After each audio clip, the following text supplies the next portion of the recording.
Sì, grazie Presidente, ma questo avevamo chiesto stamattina di accantonarlo e ringrazio quindi per il tempo avuto. Ma intanto anche qui stiamo parlando di una materia che con il DDL grosso modo non ha nulla a che fare. Questa è una norma che è già stata inserita in Commissione. Noi chiediamo l'abrogazione anche della lettera B del comma 1, articolo 57, così come sostituito in Commissione,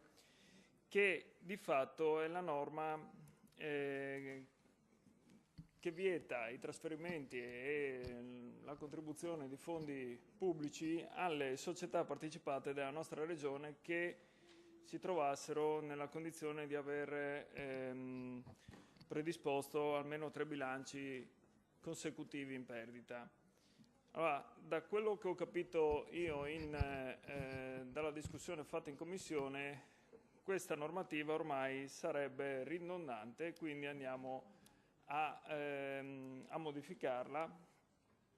a togliere dalla legge regionale un qualcosa che è già previsto dalla legge nazionale. Ora,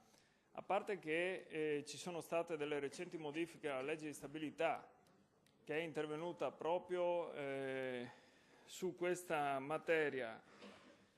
direi quasi in maniera puntuale per risolvere il problema di una delle nostre società partecipate quotate in borsa, noi andando ad abrogare quest'articolo togliamo quel divieto per tutte le società, quindi anche quelle non quotate in borsa, e diciamo ci rifacciamo alla legge nazionale.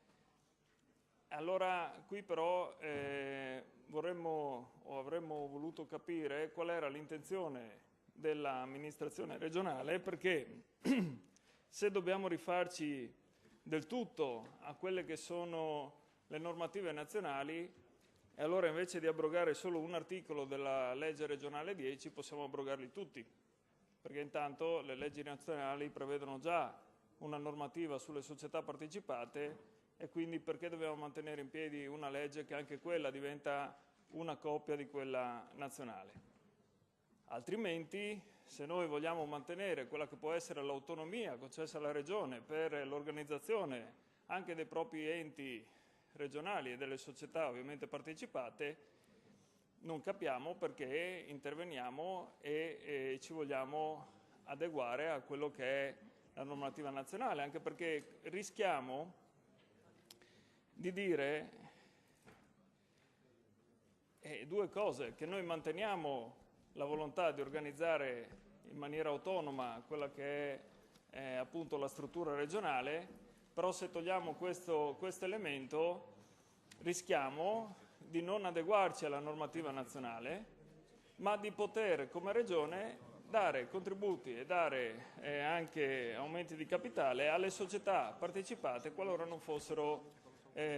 quotate in borsa. Allora, se questo chiaramente potrà succedere, noi siamo contrari e chiediamo l'abrogazione di questo articolo in modo che quel divieto rimanga e sia chiaro a tutti che rimane. Tutto qua.